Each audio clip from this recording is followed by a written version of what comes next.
ನೀವಿನ್ನು ನಿಮ್ಮ ಡೈಮಂಡ್ ಕನ್ನಡ ಟಿವಿಗೆ ಸಬ್ಸ್ಕ್ರೈಬ್ ಆಗಿಲ್ಲವೇ? ಹಾಗಿದ್ದರೆ ಸಬ್ಸ್ಕ್ರೈಬ್ ಬಟನ್ ಮೇಲೆ ಕ್ಲಿಕ್ ಮಾಡಿ ಹಾಗೂ ನಮ್ಮ ಹೊಸ ವಿಡಿಯೋಸ್ ಅಪ್ಲೋಡ್ಗೋಸ್ಕರ ಪಕ್ಕದಲ್ಲಿ ಕಾಣುವ ಬೆಲ್ ಬಟನ್ ಮೇಲೆ ಕ್ಲಿಕ್ ಮಾಡಿ. ನಮ್ಮ ಎಲ್ಲ ವಿಡಿಯೋಸ್ಗಳನ್ನು ಲೈಕ್ ಮಾಡಿ, ಶೇರ್ ಮಾಡಿ ಹಾಗೂ ಕಮೆಂಟ್ ಮಾಡಿ.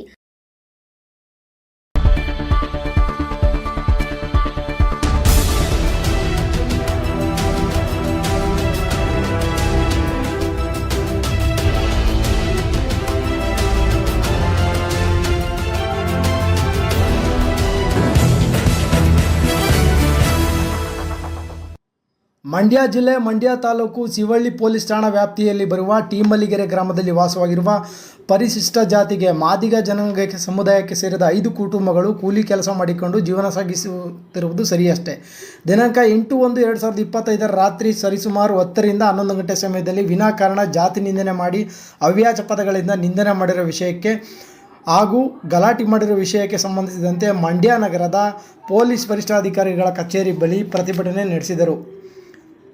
ಮನಸೋ ಇಚ್ಛೆ ತಿಳಿಸಿರುತ್ತಾರೆ. ಸವರ್ಣೀಯರು 30 ಜನರ ಗುಂಪು ಕಟ್ಟಿಕೊಂಡು ಪೆಟ್ರೋಲ್ ಸೀಮೆಯ ದೊಣ್ಣಗಳ ಜೊತೆಯಲ್ಲಿ ಮಾದಿಗ ಜನಾಂಗ ವಾಸ ಮಾಡುತ್ತಿರುವ ಸ್ಥಳಕ್ಕೆ ಬಂದು ಮನಸೋ ಇಚ್ಛೆ ಸುಮಾರು 7 ಜನರ ಮೇಲೆ ಮಾರಣಾಂತಿಕ ಹಲ್ಲೆ ಮಾಡಿ ಗ್ರಾಮದಿಂದ ಎಲ್ಲರನ್ನು ಉಳಿಸುತ್ತೇವೆ, ನಿಮ್ಮಲ್ಲಿ ಜೀವಂತವಾಗಿ ಬಿಡುವುದಿಲ್ಲ ಎಂದು ಗಲಾಟೆ ಮಾಡಿರುತ್ತಾರೆ. ಲಿಂಗಾಯತ ಜನಾಂಗಕ್ಕೆ ಸೇರಿದವರು ಇವರಾಗಿರುತ್ತಾರೆ ಎಂದು ಪ್ರತಿಭಟನೆಯಲ್ಲಿ ಮಾಹಿತಿಯನ್ನು ತಿಳಿಸಿದರು. ಇನ್ನು ಮಂಡ್ಯ ಸಾರ್ವಜನಿಕ ಆಸ್ಪತ್ರೆಯಲ್ಲಿ ಚಿಕಿತ್ಸೆ ಪಡೆಯುತ್ತಿರುವ 3 ದಿನಗಳಾದರೂ ಸಹ ಹಲ್ಲೆ ನಡೆಸಿದರೂ ಯಾವುದೇ ರೀತಿಯಾದ ಸರಿಯಾದಂಥ ಕ್ರಮವನ್ನು ಕೈಗೊಳ್ಳಲಿಲ್ಲ. ಅವರು ಸಹ ರಾಜಾರೋಷವಾಗಿ ಓಡಾಡುತ್ತಾ ಇದ್ದಾರೆ. ಪೊಲೀಸರು ವಿನಾಕಾರಣ ಬಂಧಿಸುತ್ತಿಲ್ಲ ಎಂದು SP ರವರ ಕಚೇರಿ ಹತ್ತಿರ ಪ್ರತಿಭಟನೆ ನಡೆಸಿದರು. ಈ ಕುರಿತು ಡೈಮಂಡ್ ಕನ್ನಡ ಟಿವಿ ನಡೆಸಿರುವಂಥ ವಿಶೇಷ ವರದಿ ಇಲ್ಲಿದೆ, ಬನ್ನಿ ನೋಡ್ಕೊಂಡು ಬರೋಣ. ಇನ್ನು ಪ್ರತಿಭಟನೆಯಲ್ಲಿ ನಂಜುಂಡ ಮೌರ್ಯ, ತಾಳಸಾಸ ಮೋಹನ್, HT ಮಂಜು, ನಂಜುಂಡಸ್ವಾಮಿ, ಆಲಹಳ್ಳಿ ಸಂಚಾಲಕ ಮಂಡ್ಯ, ಸಂತೋಷ್ KR ಪೇಟೆ, ಜಿಲ್ಲಾ ಸಂಚಾಲಕರು ಕಾಣಯ್ಯ, ಯಜಮಾನರು ಒಳಲು, ಚಿಕ್ಕರಂಗ, ವಿಜಯಕುಮಾರ್, ಕುರ್ಡ, ಕರುಪ, ಸುಲೋಚನಾ, ಗಣೇಶ್, ಮಂಜುಳಮ್ಮ, ಸುಶೀಲಾ ಸೇರಿದಂತೆ ಇನ್ನಿತರರು ಭಾಗವಹಿಸಿ ಪ್ರತಿಭಟನೆಯನ್ನು ನಡೆಸಿದರು. ವರದಿ ಡೈಮಂಡ್ ಟಿವಿ ಮಂಡ್ಯ. ಆ ಗ್ರಾಮದಲ್ಲಿ ಹಲ್ಲೆ ಮಾಡಿದಂಥವರು ಸವರ್ಣೀಯರ ವಿರುದ್ಧ ಪ್ರಕರಣ ದಾಖಲಾಗಿದ್ರು ಕೂಡ ಇದುವರೆಗೂ ಕೂಡ ಅವ್ರನ್ನ ಬಂಧಿಸುವಂಥ ಕೆಲಸವನ್ನು ಪೊಲೀಸ್ ಇಲಾಖೆ ಮಾಡ್ತಾ ಇಲ್ಲ. ಹಾಗಾಗಿ ಅವರು ರಾಜಾರೋಷವಾಗಿ ತಿರುಗಾಡ್ತಾ ಇರೋದ್ರಿಂದ ಅಲ್ಲಿ ವಾಸ ಮಾಡ್ತಾ ಇರ್ತಕ್ಕಂಥ ಪರಿಶಿಷ್ಟ ಜನಾಂಗದ ಎಲ್ಲರಿಗೂ ಕೂಡ ಒಂದು ಜೀವ ಭಯ ಇದೆ. ಆದಷ್ಟು ಬೇಗ ಈ ಪೊಲೀಸ್ ಇಲಾಖೆ ತನ್ನ ಒಂದು ಶಾಂತಿ ಸಭಾವನ್ನು ಬಿಟ್ಟು ಯಾರು ತಪ್ಪು ಮಾಡಿದ್ದಾರೆ ಅವ್ರ ಮೇಲೆ ಶಿಸ್ತು ಕ್ರಮ ತಗೊಳ್ಬೇಕು ಮತ್ತು ಬಂಧಿಸಬೇಕು. ನೀವೇನಾದರೂ ಬಂಧಿಸ್ತಿಲ್ಲ ಅಂದರೆ ಇನ್ನು 2 ದಿನಗಳಲ್ಲಿ ಬಂಧಿಸ್ತಿಲ್ಲ ಅಂತಂದರೆ ಉಗ್ರವಾದ ಹೋರಾಟಕ್ಕೆ ಕರೆ ಕೊಡ್ತೀವಿ ಅಂತಕ್ಕಂಥ ಒಂದು ಮುನ್ನೆಚ್ಚರಿಕೆಯನ್ನು ಕೊಡಲಿಕ್ಕೆ ಇವತ್ತು ಆ ಗ್ರಾಮದ ಮತ್ತು ಎಲ್ಲ ಸುತ್ತಮುತ್ತ ನೊಂದ ಬಂಧುಗಳು ಬಂದಿದ್ದಾರೆ. ಅವರೆಲ್ಲರೂ ಕೂಡ ಇವತ್ತು ಪೊಲೀಸ್ ವರಿಷ್ಠಾಧಿಕಾರಿ ಒಳಗೆ ಮನವಿನೂ ಕೂಡ ಕೊಟ್ಟಿದ್ದಾರೆ. ಇನ್ನು 2 ದಿನದ ಗಡುವು ಅಷ್ಟರೊಳಗಡೆ ಬಂದು ನಮ್ಗೆ ಏನಾದರೂ ನ್ಯಾಯ ಕೊಡಲಿಲ್ಲ ಅಂತಂದರೆ ನಮ್ಮನ್ನು ನಾವು ರಕ್ಷಣೆ ಮಾಡ್ಕೊಳ್ಳೋ ನಿಟ್ಟಿನಲ್ಲಿ ಬೀದಿಗಿಳಿದು ಹೋರಾಟ ಮಾಡಲಿಕ್ಕೆ ನಾವೆಲ್ಲರೂ ಕೂಡ ಸಿದ್ಧವಿದ್ದೀವಿ ಅಂತೇಳಿ ಇವತ್ತು ದಸಂಸ ಮತ್ತು ಪ್ರಗತಿಪರ ಸಂಘಟನೆಯ ಎಲ್ಲ ಮುಖಂಡರುಗಳು ಕೂಡ ಇವತ್ತು ಪೊಲೀಸ್ ಇಲಾಖೆಗೆ ಎಚ್ಚರಿಕೆಯನ್ನು ಕೊಡಲಿಕ್ಕೆ ಇವತ್ತೆಲ್ಲರೂ ಕೂಡ ಇಲ್ಲಿ ಸೇರಿದ್ದೀವಿ. ದೌರ್ಜನ್ಯವನ್ನು ಮಾಡಿ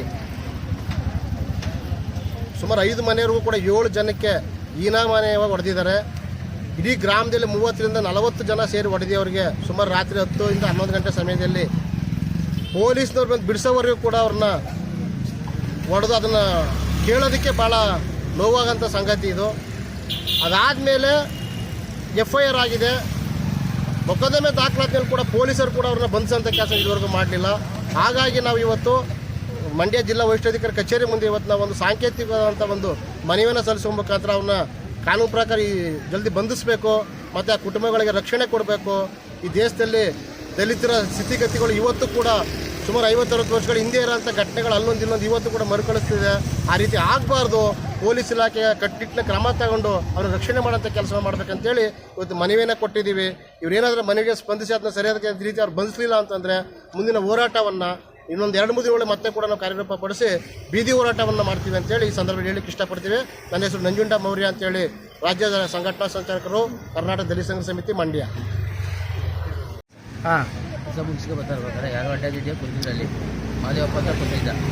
ಅವರು ಡ್ರಿಂಕ್ಸ್ ಮಾಡ್ತಾ ಕುಂತಿರ್ಬೇಕಾದ್ರೆ ನಿಂತ್ಕಲ್ಲ ಅಂತಂದಂಗೆ, ಯಾಕಡೆ ನಿಂತ್ಕಲ್ಲ ನಾನು ಹೋಯ್ತೀನಿ ನನ್ನ ಪಾಡಿಗೆ ಅಂತಂದಂಗೆ, ನಿಂತ್ಕಲ್ಲ ಅಂದ್ರೆ ಏನು ನಿಂತ್ಕಲ್ಲ ನಾನು ಹೋಯ್ತದಲ್ಲ ಅಂತಂದಂಗೆ ಅವ್ನು ಎದ್ದು ಬಂದು ಅವ್ನು ಕುಡ್ಬಿಟ್ಟು ಅವನ ರಪ್ಪನ ಕೆಳಗೆ ಬಿಟ್ಬಿಟ್ಟು ಅವ್ನು ಕೆಳಗೆ ಬಿಟ್ಟು ರಕ್ತ ಮುಗಿಸೋನ್ಗೆ ಅವ್ನು ಬಾಯಲ್ಲಿ ರಕ್ತ ಬಂದಟ್ಟಿಗೆ ಏನು ಮಾಡೋರು. ಇವ್ನ ಮಗ ನಾಗೇಶ್ನ ಮಗ ಇವನಿಗೆ ಹೊಡೆದ್ಬಿಟ್ಟವನೆ ಅನ್ನೋದು ಏನಾಗ್ಬಿಟ್ರೆ ಎಲ್ಲ ಹಿಂಗೆ ಊರೆಲ್ಲ ಬಂದು ಹೊಡಿತಾ ಇತ್ತು.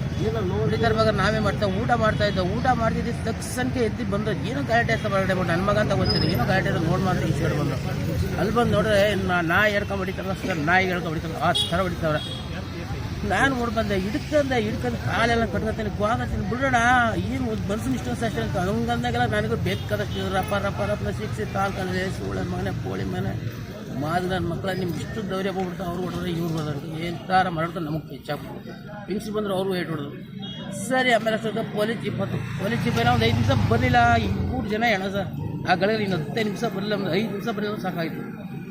ಹೊಡೆದ ಈಚೆ ಎತ್ತ ಎಸ್ಬಿಡೋದು. ಅದೇ ಪೊಲೀಸ್ ಜೀಪ್ ಅಲ್ಲೇ ಮಾಡಿದವ್ರು ಯಾರು ಅವ್ರ ಹೆಸರೇನು? ಒಬ್ಬರು ಮಹೇಶ್ ಅಂತ ಸರ್, ಒಬ್ಬರು ಯಾವ ಊರು? ಅವ್ರು ಟೀಮಲ್ಲಿದ್ದಾರೆ, ಮಹೇಶ್ ಅಂತ ಟೀಮಲ್ಲಿದ್ದಾರೆ. ಯಾರ ಮಗ ಅವರು?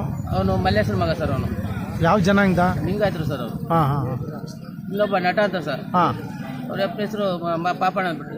ಅವ್ರು ಯಾವ ಜನಾಂಗ? ಅವರು ಲಿಂಗಾಯತರು ಸರ್, ಎಲ್ಲ ಲಿಂಗಾಯತರು ಸರ್. ಮಾದೇವಪ್ಪ ಅಂದ್ಬಿಟ್ಟು ಅವ್ರ ಹೆಸರು ಮಾದೇವಪ್ಪ ಅಂತ, ಅವನು ಲಿಂಗಾಯತನ ಸರ್.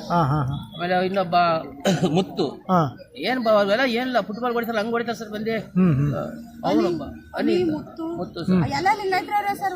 ಇನ್ನೊಬ್ಬ ಇವನು ಮಾದೇವಪ್ಪ ಅವನ ಹೆಸರು ಇವನು ಪ್ರತಾಪ ಸರ್.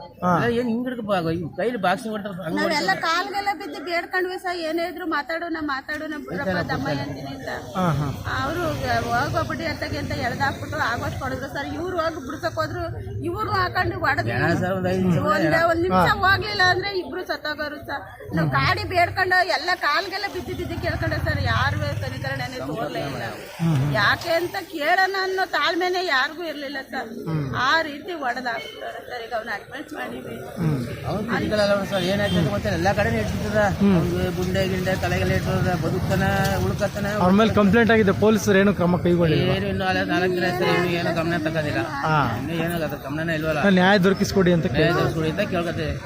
Thank you.